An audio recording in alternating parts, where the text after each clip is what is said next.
Hace 57 años, un pastor encontró casualmente en una cueva cercana a las ruinas de Khirbet Qumran una hendidura por la que entrar. Esa cueva se encontraba en las proximidades del Mar Muerto y en el interior de la misma había unas vasijas que contenían 7 rollos antiquísimos. Se trataba de una noticia verdaderamente sensacional, porque eran los primeros manuscritos originales que se conservaban de la época en que vivió Jesús. Estos manuscritos pertenecían a la secta judía de los esenios y provocaron una verdadera revolución entre los estudiosos bíblicos. Tras ese revuelo inicial, el estudio de esos rollos fue monopolizado durante medio siglo por un pequeño grupo de estudiosos católicos. Esto provocó las protestas de otros especialistas que se quejaban de que no podían consultarlos y juzgar objetivamente su contenido y las posibles repercusiones del mismo en los orígenes del cristianismo. La polémica culminó con la publicación de un libro cuyo título es suficientemente provocador: El escándalo de los rollos del Mar Muerto, las revelaciones que hacen temblar al Vaticano. ¿Había lugar para semejante escándalo? La mejor respuesta a las acusaciones que se formulaban en ese libro fue la publicación inmediata de todos los textos encontrados en Qumran. Aquí tenemos su traducción española. Pero esta publicación no puso fin a la polémica, como queda claro en el documental que les ofrecemos. Buena parte de los investigadores aseguran que en estos manuscritos no hay realmente nada importante que ocultar. En su opinión, los autores de estos textos poco o nada tienen que ver con Jesucristo y con sus seguidores.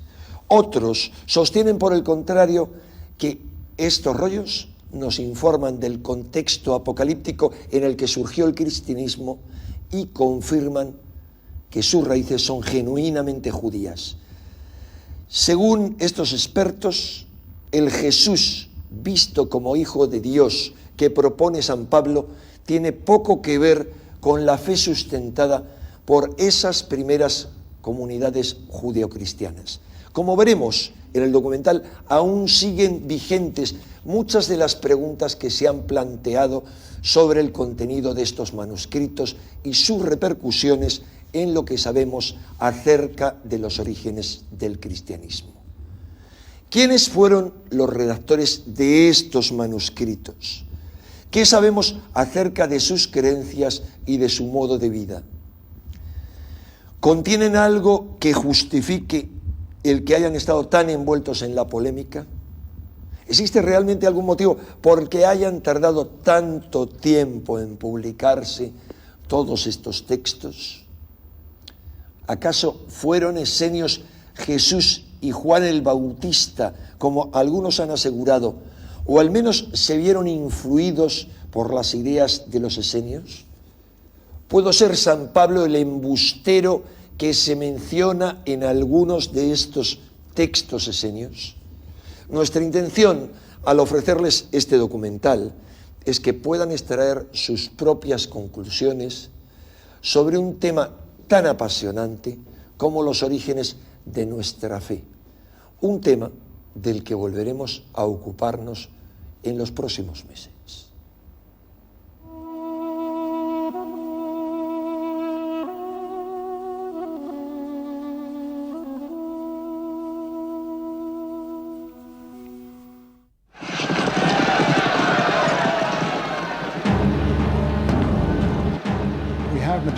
Estos materiales son esenciales para una cabal comprensión del judaísmo y el cristianismo.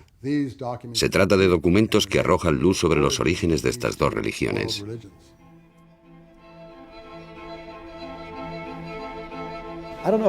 No cabe duda de que Qumran ilustra cómo era el judaísmo de Palestina en la época en la que nació el cristianismo.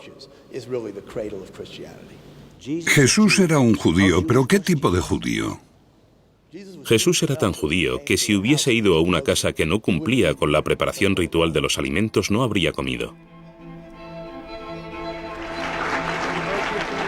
Qumran, los manuscritos del Mar Muerto. Acaba una era de secretos. Casi 50 años después de su hallazgo, los rollos del Mar Muerto fueron publicados. Es hermoso, maravilloso. No esperaba que fuese posible. ¿Están los manuscritos al alcance de todos? Sí, es realmente asombroso. Accesibles a todos.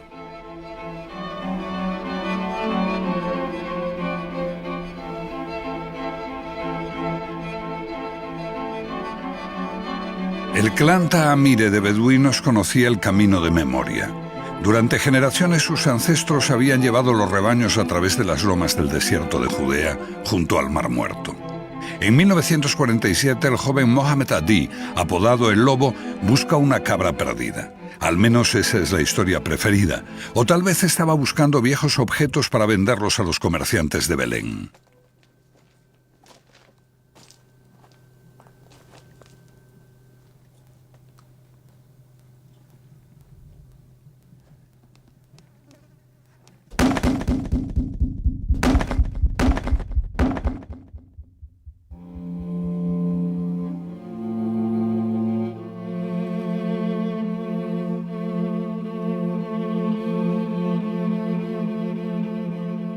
Un afortunado tiro de piedra produce un extraño sonido que reverbera en el interior de una gruta.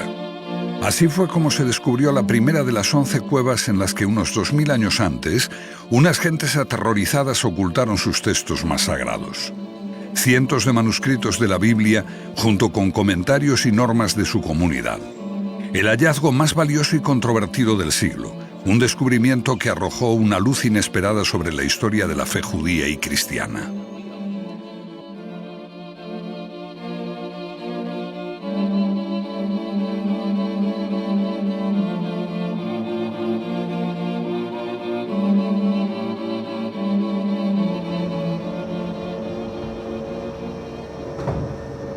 Las catacumbas del Museo Rockefeller en Jerusalén son el mayor depósito de pergaminos y pequeñas piezas, textos y fragmentos de los manuscritos del Mar Muerto. Durante años han sido el dominio de Joe Tzias, científico y conservador. Lo que ocurre cuando mezclas arqueología bíblica, religión y ciencia es que se generan todo tipo de ideas absurdas y de personajes excéntricos. Algunos artículos que aparecen en la prensa americana sobre el paradero de Elvis Presley, una cura para el SIDA, la aparición del monstruo del lago Ness en Florida. Estas cosas aparecen en los diarios y nos llegan cartas del extranjero de gente que quiere saber si es cierto o no. Lo vemos ridículo, todo es absurdo. Durante décadas, los manuscritos del Mar Muerto han estado sujetos al interés público. Aireados por la prensa que informó sobre el lento avance de la investigación, convirtiéndola en un escándalo científico, y también por la naturaleza de los rollos en sí mismos, documentos de un tiempo en el que se configuró nuestra religión y gran parte de nuestra cultura. La controversia ha rodeado siempre a los rollos. Hallados justo en el momento en que Palestina se partió en dos y surgió el Estado de Israel, estos documentos se dividieron a los dos lados de la frontera. Unos sacerdotes dominicos franceses de la Escuela Bíblica de Jerusalén Este dirigieron a un pequeño grupo de científicos, casi todos católicos. Más tarde correrían rumores de un complot del Vaticano para impedir que se hiciese pública la información que afectaba al cristianismo. Rumores infundados, porque la investigación fue muy rigurosa. Cuando aparecieron los manuscritos estaban en muy mal estado. Y muy pocos, quizá el 1 o el 2%, tenían el aspecto de rollos. El antiguo asentamiento de Qumran, sede de la gente que escribió y ocultó los manuscritos. Se hallaron documentos en 11 cuevas del entorno y puede que haya más. Los tesoros más ricos se encontraron justo al otro lado, separados de Qumran por una grieta profunda y peligrosa. Los arqueólogos estaban excavando justo al otro lado del camino, fuera de Qumran. Iban para un fin de semana y al regreso encontraron a los beduinos que habían hallado esa gran colección de manuscritos. Justo ante sus narices. Ellos habían estado trabajando allí, pero no encontraron nada. Muchos pensaron que cuando estos lugares fueron destruidos, los romanos vieron que algunos sectarios huían e intentaban esconder algo en esta cueva. Los siguieron y descubrieron esta enorme colección de manuscritos. Entonces los despedazaron con sus espadas. Pero para mí la verdadera historia de la cueva está en estos agujeros. Aquí se apoyaban unas vigas de madera que se extendían por la cueva, y esta era en realidad la biblioteca de la secta, el vasto tesoro en el cual se encontraron unos 600 manuscritos sobre un total de unos 800. Aparentemente, estos textos estaban colocados en esos estantes de madera, sostenidos por las vigas. Cuando los arqueólogos entraron aquí, se hallaron restos de 1 metro de grosor. Todo se había venido abajo. Así estaba la mayor biblioteca judía de la antigüedad, en 80 o 100.000 pedazos que posteriormente fueron clasificados en unas 20.000 piezas pertenecientes a unos 800 manuscritos diferentes. Una tarea monumental que iba a llevar años. Pero cuando los años se convirtieron en décadas, la expectación mundial de los expertos se transformó en irritación y furia. Después de 40 años solo se publicó 1/3 del material. Los pocos especialistas que trabajaban en ellos impedían el acceso al resto. La única interpretación reconocida de los manuscritos era la suya. Para los otros, la investigación se convirtió en un escándalo científico. Siempre que haces una simple pregunta, es muy sorprendente. Haces una simple pregunta y cuanto más simple es, menos probabilidad tienes de obtener una respuesta. ¿Es así? Nadie sabe lo que hay en los documentos inéditos, excepto este encantador círculo, este pequeño club que lo ha acaparado todo. El monopolio de unos pocos estalló por otro escándalo. En una entrevista, el profesor e investigador John Strugnell, un ferviente católico, llamó al judaísmo una horrible religión que era originalmente racista. Strugnell fue destituido. Las autoridades israelíes abrieron el estudio de los manuscritos a la ciencia y se preparó una completa publicación en microfichas. En buena medida, esto vino forzado por el activismo de unos especialistas que rompieron el monopolio publicando ediciones piratas con fotografías de los manuscritos. Mientras tenías el monopolio, tenías la interpretación oficial. La interpretación oficial era la teoría oficial, la teoría esenia. Ahora vayamos a la interpretación de los rollos. Actualmente todo está disponible y esto cambia toda la situación. Y creo que lo que vemos es totalmente nuevo, casi como una refundación de los estudios sobre los manuscritos del Mar Muerto. Ahora llegamos a la batalla de la interpretación de los rollos, el punto donde convergen todas las batallas.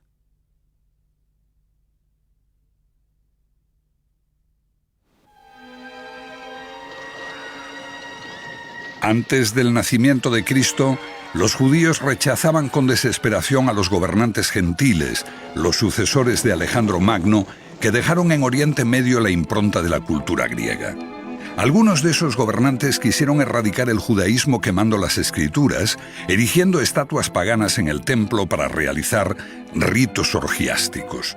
Las mujeres que habían hecho circuncidar a sus hijos eran asesinadas con sus bebés. Bajo los macabeos, los judíos consiguieron la libertad, pero por poco tiempo. 50 años antes de Cristo, el romano Pompeyo ocupa Palestina y vulnera la fe judía entrando en el Sancta Sanctorum del templo, reservado solo para Dios. Muchos vieron la llegada de Roma como el final de los tiempos. Este final traería la catástrofe, pero también un Mesías que guiaría a los judíos en una guerra final contra el mal. Roma reservaba sus más horribles formas de ejecución para los mesías, y había varios. Crecía una expectación febril.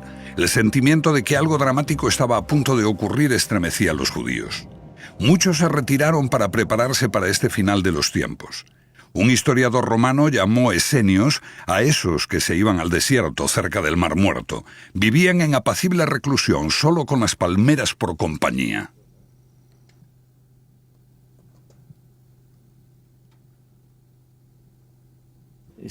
Los grupos que vivían allí, los qumranitas, eran esenios. El colectivo de Qumran vivía en comunidad.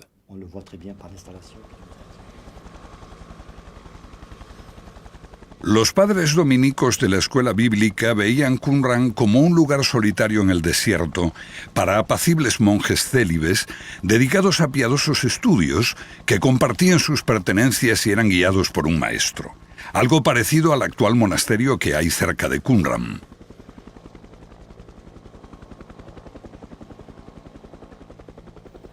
Es una idea muy extendida.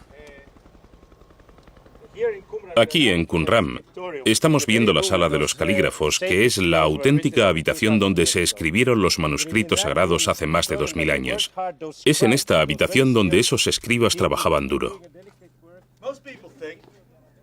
La mayoría cree que los rollos se escribieron en esta sala, pero ahora sabemos que se redactaron en muchas partes a lo largo de todo el país y luego se trajeron a Qumran. En un determinado momento se escondieron en las cuevas. ¿Por qué esos especialistas creían que hubo un escritorio en Qumran? Porque un escritorio es una sala para copiar manuscritos típica de un monasterio, y como la mayoría de esos especialistas provenían de ambientes monásticos, interpretaron las ruinas de Qumran como un antiguo monasterio. Ellos descubrieron el cementerio allí, pero la parte más interesante es la otra, con cerca de 1000 tumbas humanas, de las que se descubrieron 4 pertenecientes a mujeres. Ha habido muchas discusiones sobre este cementerio, porque entre el 30 o 40% de las tumbas eran de mujeres y niños. Esto parece crear tremendas dudas sobre la idea de que era una secta célibe. Y cuando lees los manuscritos, encuentras un texto que afirma que se podía tener relaciones sexuales antes del matrimonio desde los 18 años. Entonces, resulta bastante obvio, para mí al menos, que este grupo no era célibe. ¿Por qué se les identificó con el celibato? Una vez más, por esa creencia de que esto era un monasterio precristiano. Ese modelo estaba superpuesto en toda la cuestión de la naturaleza de la secta de Qumran. Aquí surge una imagen diferente. Unos manuscritos similares se hallaron en Masada. Aquí, unos judíos fanáticos, hombres, mujeres y niños, se suicidaron antes que rendirse a los romanos. Esa llamada a la combatividad fue recogida en los rollos. Marchando a la batalla, escribirán en sus estandartes la verdad de Dios, la guerra de Dios, la venganza de Dios, el juicio de Dios, el poder de Dios. Es un grupo de intoxicadores sobre su idea de Dios. Totalmente intransigente, están llenos de justa indignación y entusiasmo, jamás transigirán. Todos fueron dispuestos a morir, sin duda, por eso los manuscritos se escondieron en las cuevas, porque ninguno sobreviviría. Esos esquivos esenios jamás se mencionan en el gran compendio de la literatura rabínica, ni en el Nuevo Testamento, ni en los rollos. Sin duda, no en los rollos. Allí está Chasidim y lo que quieras. En una conferencia celebrada en 1993, los especialistas abandonaron la vieja teoría de una pequeña secta precristiana piadosa y pacífica. Llegamos a la conclusión de que representan una gran corriente que se oponía a la corriente racionalista que se desarrolló en el judaísmo rabínico. Qumran es solo una pequeña parte de ese movimiento, la segunda corriente en importancia. Es una literatura amplia, la más importante. Unos 800 textos desconocidos antes. No es un movimiento menor y aislado. Es la literatura del movimiento de oposición en el período del Segundo Templo. Oposición en tiempos de la llegada de los herodianos y los romanos a mediados del siglo I a.C. Si quieres información de primera mano sobre este período, ve a los manuscritos. El problema es que los evangelios se presentan como información de primera mano sobre ese período. Pero no creo que sean una información de primera mano. Y tampoco que existiera una misteriosa figura mítica que caminaba sobre las aguas y resucitaba a los muertos. A esta figura sumamente mitologizada la llamamos Jesús. Lo dejaría de lado y diría que es literatura de ultramar, no está recogida en la literatura palestina. Yo diría que estos manuscritos son la literatura palestina. Esto es lo que pasó en el entorno palestino durante el siglo I.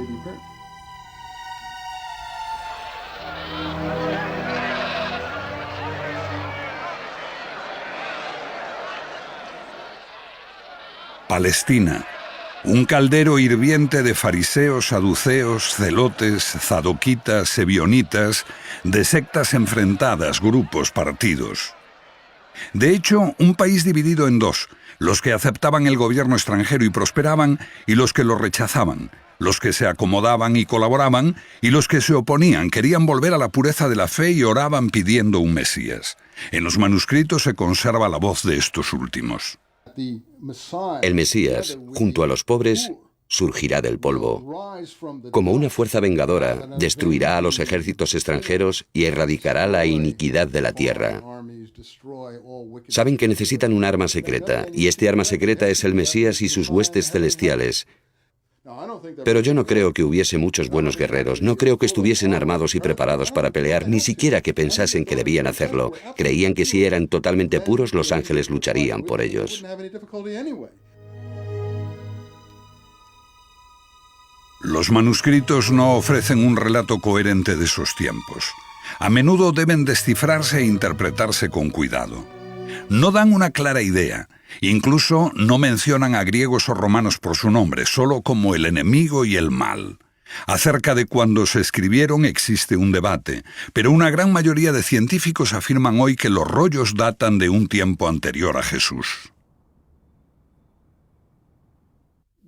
Como resultado de la arqueología y el método del carbono 14, parece claro que los manuscritos de que disponemos son precristianos, y esto sin mencionar su composición. Algunos de los textos se redactaron ya en el siglo III a.C.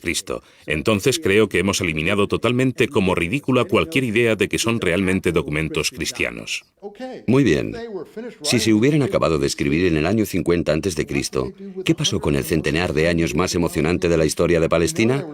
Sabemos que tenían esos documentos en el año 50 después de Cristo porque los pusieron en las cuevas.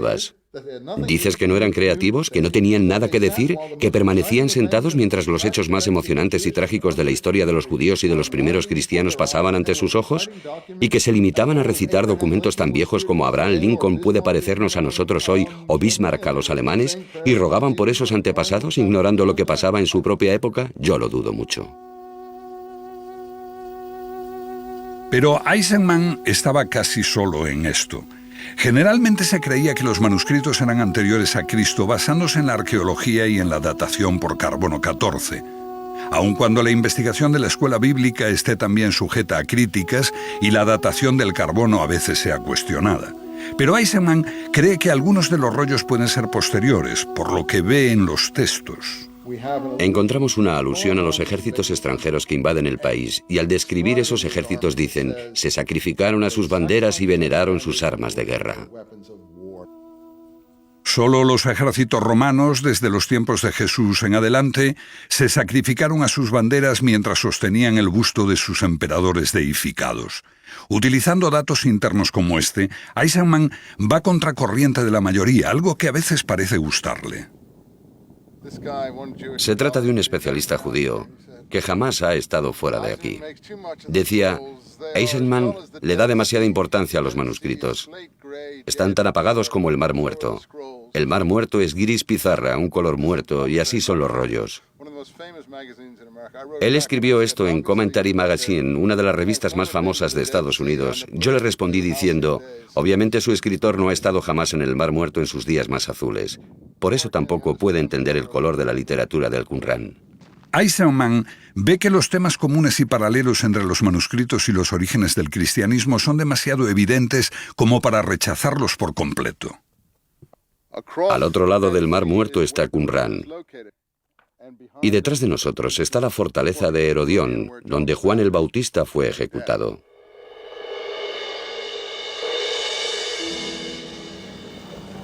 Juan el Bautista. Es difícil eludir los paralelismos entre él y Qumran. Ambos están en la misma área. Ambos hacen hincapié en varios rituales de purificación, en el bautismo para la purificación del cuerpo y del espíritu por inmersión en el agua. Ambos atacan el sistema y a los sacerdotes por sus negligencias y sus componendas con el enemigo. Entonces dice, vosotros, generación de víboras, recordad que el fuego está preparado y la paja a punto de arder. Juan se prepara en el desierto para la llegada del Mesías precisamente como está escrito en los manuscritos. Se separan de sus casas. Separar significa abandonar la zona contaminada por hombres impios y se marchan al desierto para preparar el camino del Mesías. Así está escrito: prepara en el desierto el camino de nuestro Señor. Haz una senda recta en el desierto para nuestro Dios. Ambos maldicen a los gobernantes por sus vicios. Por ejemplo, el matrimonio de una sobrina con un tío. Eisenman considera esto otra indicación de la fecha de algunos de los manuscritos, porque esta práctica era común entre los herodianos que gobernaban como reyes títeres en los tiempos de Juan y Jesús. Los partidarios de Juan son tantos que éste se transforma en una amenaza. Los evangelios eluden el hecho porque ponen a Jesús en el mismo nivel. Para ellos, Juan cae víctima de los caprichos de una princesa herodiana, pero un historiador romanizado describe la verdadera historia. Josefo presenta a los herodianos como temerosos de Juan, porque es tan popular que puede liderar una revolución. Por tanto, no hay ninguna Salomé, ni es cierto el cuento de hadas sobre la fiesta de cumpleaños y la danza de los 7 velos que difundió la cultura occidental en el arte, en la ópera. Hay una dura medida preventiva, que es la ejecución de un agitador problemático.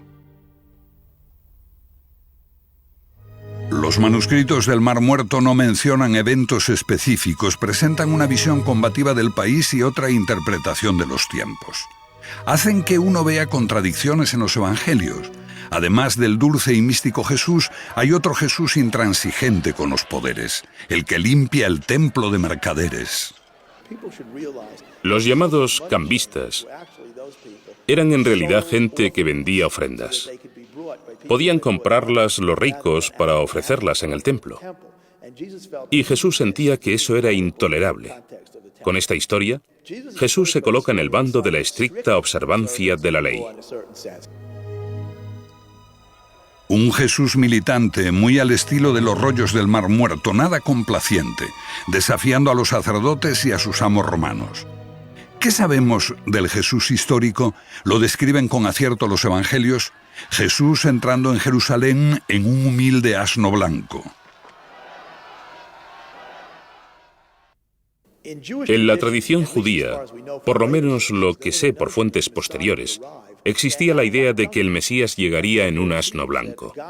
Y por lo tanto parece que los evangelios colocan a Jesús en este asno blanco para simbolizar que es el Mesías.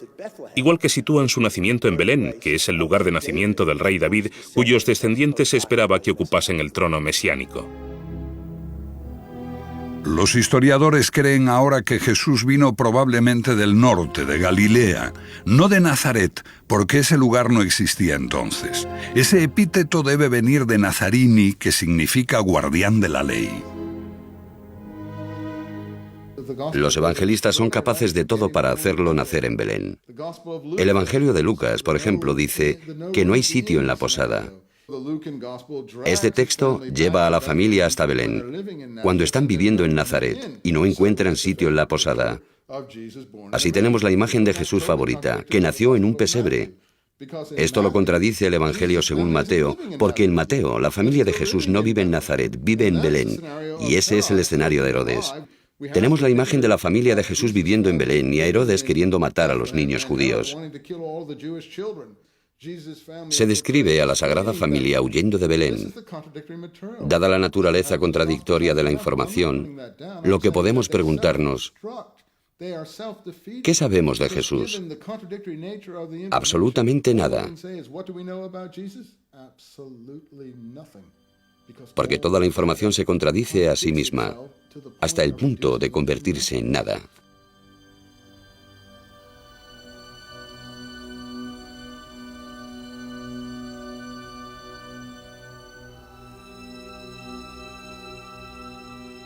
Los historiadores lo han sabido siempre, pero para los cristianos que tienen la creencia de que Jesús era el único hijo de María, que permaneció virgen, será una sorpresa saber que el verdadero Jesús tuvo varios hermanos y hermanas, y que después de su muerte, sus seguidores fueron guiados por su hermano Santiago, también llamado el Justo. Eisenman cree que algunos de los manuscritos y esta iglesia primitiva de Santiago tienen mucho en común. Ambos se llaman a sí mismos los humildes, sumisos o pobres. Son los ebionitas. Entonces, los manuscritos están utilizando la misma palabra para referirse a la comunidad del maestro virtuoso, que ese cristianismo primitivo utiliza para referirse a la comunidad de Santiago. Tengamos cuidado. ¿Está diciendo que esos son los primeros cristianos, o no? No, los primeros cristianos que conocemos, por lo que dicen las Escrituras, es decir, los primeros cristianos palestinos. Ahora tenemos que decidir qué se entendía por cristiano de Palestina en este periodo para contestar su pregunta. Y a esa otra discusión técnica que podemos tener. ¿Quiere decir que existe una diferencia entre los primeros cristianos de hecho y los primeros cristianos de fe? Por supuesto, hay una gran diferencia e incluso no sé si alguna vez se llamaron cristianos. Ninguno de ellos se habría considerado cristiano. La Biblia apenas habla de la iglesia primitiva, de Santiago y de otros miembros de la familia de Jesús. No se veían como una iglesia separada.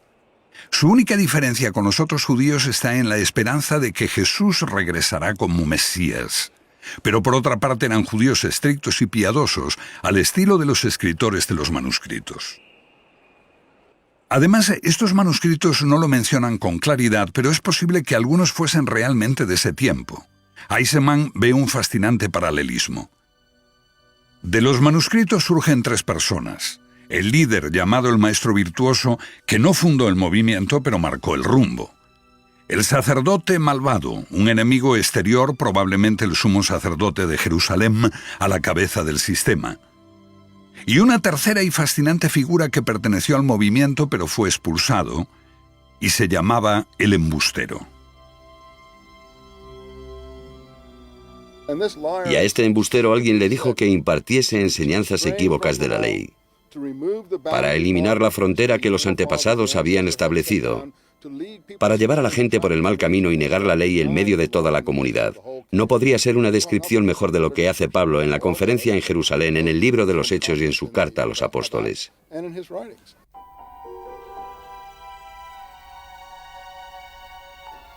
San Pablo, considerado como un embustero, los evangelios narran cómo Pablo, enviado por el sumo sacerdote para arrestar a los seguidores de Jesús, se convierte gracias a una visión cegadora camino de Damasco.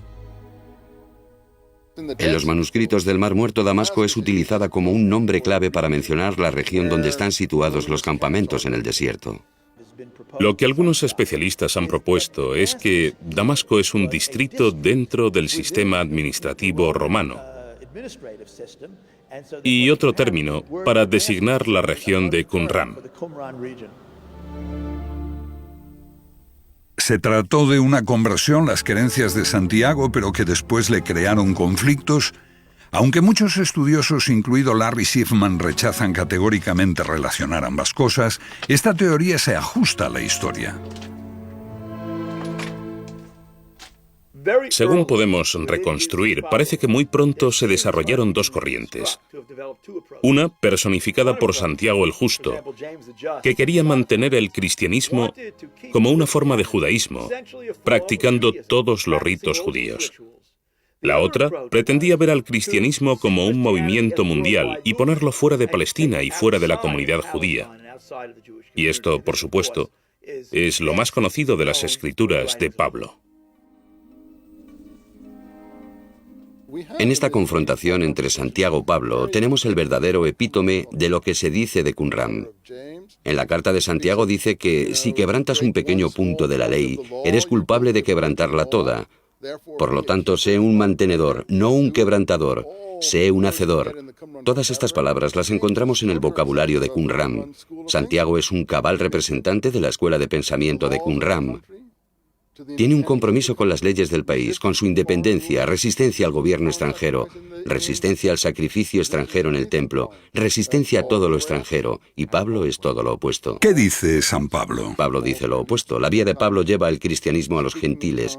Pablo dice que todos somos iguales en Cristo Jesús. Pablo representa el cosmopolitismo helenístico. Pablo ha llegado desde la lejana ciudad de Tarso, años después de la muerte de Jesús, de un mundo de griegos y romanos. Es de buena familia y tal vez lejanamente relacionado con los herodianos. No rechaza a los romanos, al contrario, es incluso ciudadano de Roma y está protegido por su poder.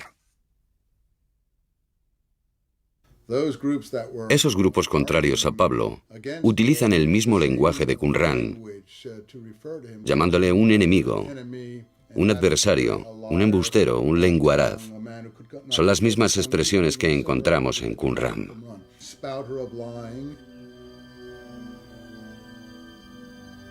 La disputa con los seguidores de Santiago resuena en las Escrituras. Cuando exhorta a abrir la fe a los gentiles en el templo, Pablo es rodeado por una multitud enfurecida de judíos que lo quieren matar. Los soldados romanos lo salvan. De la pluma de Pablo surge otro Mesías, respetuoso con el poder, que invita a poner la otra mejilla y a dar al César lo que es del César.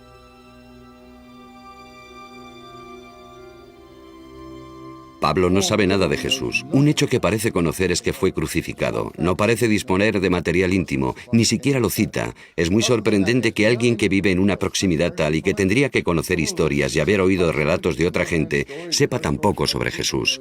La figura que Pablo sí conoce es la que revela cosas desde una morada celestial. La figura que él llama Cristo Jesús está en los cielos.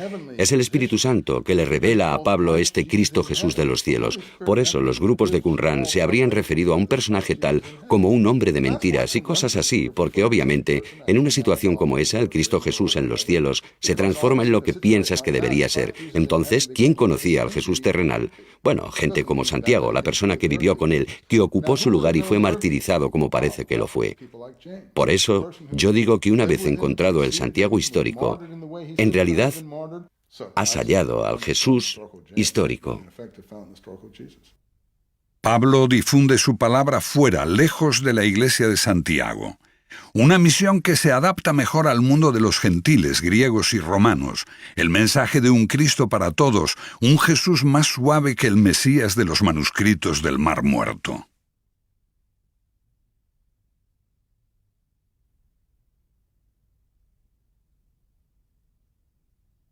El vocabulario es el mismo, pero los conceptos se invierten. En lugar de agresividad encontramos pacifismo. En lugar de combatividad vemos reconciliación. En vez del mesianismo apocalíptico, tenemos un mesianismo espiritualizado. En vez de un Mesías guiando a las huestes celestiales en una guerra apocalíptica contra el mal de este mundo, vemos a un Mesías que hace milagros, a una figura sobrenatural. La respuesta es muy simple. El poder romano impuso un movimiento mesiánico no amenazador, no combativo y no agresivo que podría tolerar. Los manuscritos se rechazaron porque daban otra interpretación. La gente que conservaba estos manuscritos se negaban a ser parte de ese acuerdo. De hecho, eran muy contrarios y pagaron el precio final. Creo que una de las razones de que los manuscritos estuviesen en una cueva es porque nadie pudo regresar y recogerlos, lo que quiere decir que todos perecieron.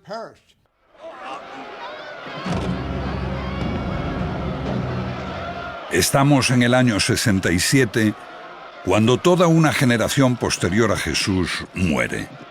Los judíos se alzan contra el poder romano, espoleados por una profecía que anuncia la llegada de un nuevo gobernante del mundo. Él expulsará todo el mal de la tierra, pero el Mesías no viene. El apocalipsis se torna en catástrofe y holocausto. El emperador Vespasiano arrasa Palestina. Los judíos son diezmados.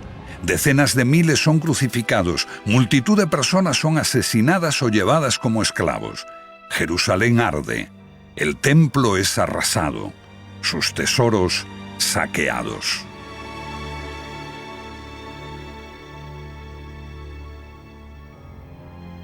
En este holocausto, los escritores de los manuscritos desaparecen y la iglesia de Santiago se evapora. Lo que queda son las comunidades que Pablo había creado. Serán el modelo del futuro cristianismo y los evangelios. Sin el testimonio de ningún testigo ocular, escritos por apóstoles separados de la vida real de Jesús por una o más generaciones y por la grieta del holocausto. Los evangelios de Marcos y Lucas fueron escritos entre los años 70 y 90 después del alzamiento, el de Mateo entre el 80 al 100, y el de Juan más tarde, incluso 3 o 4 generaciones después de Jesús. ¿Qué credibilidad tienen los evangelios? Un hecho crucial para los cristianos es la resurrección. ¿Cómo se describe esta? En Marcos, 3 mujeres ven a un joven vestido de blanco. En Lucas, 3 mujeres y 3 hombres ven a 2 hombres con trajes brillantes. En Mateo, 2 mujeres ven un ángel. Y en Juan, solo María Magdalena ve a 2 ángeles. Al compilar su Nuevo Testamento, la Iglesia de Pablo tuvo muchos testimonios contradictorios entre los que elegir, y mucho lo decidió la política del momento. La selección necesitaba tener un amplio atractivo y excluir lo que no agradase a los gentiles. Necesitaría afirmar una ruptura con el judaísmo y desviar la atención de la iglesia original de Jerusalén y trasladar cualquier culpa de los romanos en la muerte de Jesús a los judíos. Así, Jesús casi se transforma en un no judío.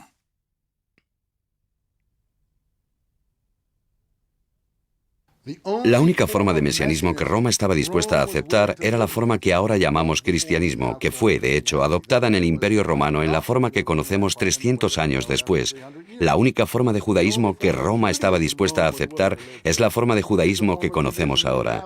Y esas son contradicciones para el judaísmo. Es decir, el judaísmo fariseo que se adueña del judaísmo rabínico.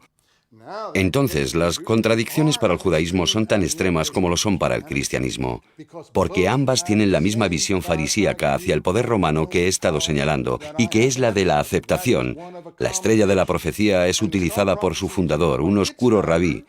La mayor parte del mundo no ha oído jamás su nombre, Rabí Jochanan ben Zocha. Los judíos lo conocen, pero otros apenas lo conocen. Se dice en los materiales talmúdicos que salió de incógnito de Jerusalén en un ataúd en los tiempos de la guerra con Roma, entre el 67 al 70 después de Cristo. Él disparó una flecha al campo romano diciendo: el rabí Jochanan es amigo del emperador. Eso revela la orientación del partido fariseo. Estaban con los romanos. Entonces es llevado al campo romano y revela la profecía mesiánica a Vespasiano. Vespasiano es el futuro emperador romano y será quien destruya Jerusalén, el padre de una nueva familia imperial llamada Flavio. El líder, el general de los romanos. Sí, y le dice: eres el gobernante del mundo llamado desde Palestina para gobernar al mundo. Lo que ha hecho esta persona es aplicar la más preciada profecía de su pueblo al destructor de su pueblo, el destructor del templo y de su tierra natal. Nada podría ser más cínico ni más humillante. Pero, ¿qué hay en los manuscritos? En esos rollos tenemos la literatura de un pueblo que no se sometía. Podemos creer en la política del rabí Jochanan o en la de Jesús que sugiere poner la otra mejilla, o como dice Pablo, las autoridades romanas son aquellas que debes aceptar. Podemos creer que es una política pragmática y que era la más sabia para sobrevivir. Pero no puedes sino admirar a esa otra gente rebelde. Estemos o no de acuerdo con ellos, eran los mártires de la época. Los otros eran los acomodaticios. Y la razón de que no sobrevivieron es porque anhelaban la totalidad. La literatura que nos legaron y que ha salido a la luz son los manuscritos.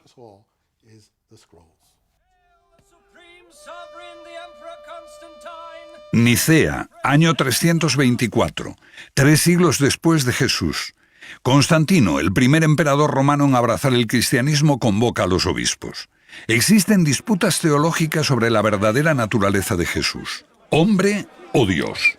Lo que decide Constantino se convertirá en la base del credo cristiano hasta hoy.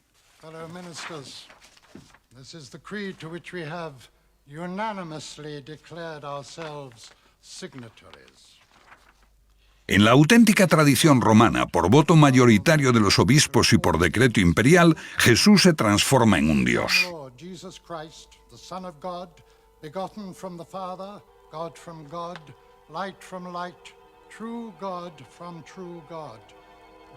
El rumbo iniciado por Pablo concluye: todas las voces disidentes son silenciadas. Los manuscritos del Mar Muerto hablan de hijos de Dios en plural. Son los perfectos, son la gente que cumple perfectamente con la ley. ¿Cómo se hubiese sentido el Jesús histórico de haber sabido que sería llamado el divino Hijo de Dios y el único? Creo que se había horrorizado, completamente horrorizado. Es todo lo opuesto a lo que él representaba o podía haber representado en la Palestina de la que hablamos.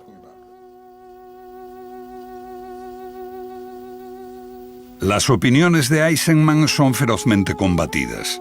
Quizás sus ideas digan más sobre la Biblia que sobre los manuscritos del Mar Muerto, pero reavivan una antigua polémica. ¿Está la Iglesia en lo cierto respecto a Jesús?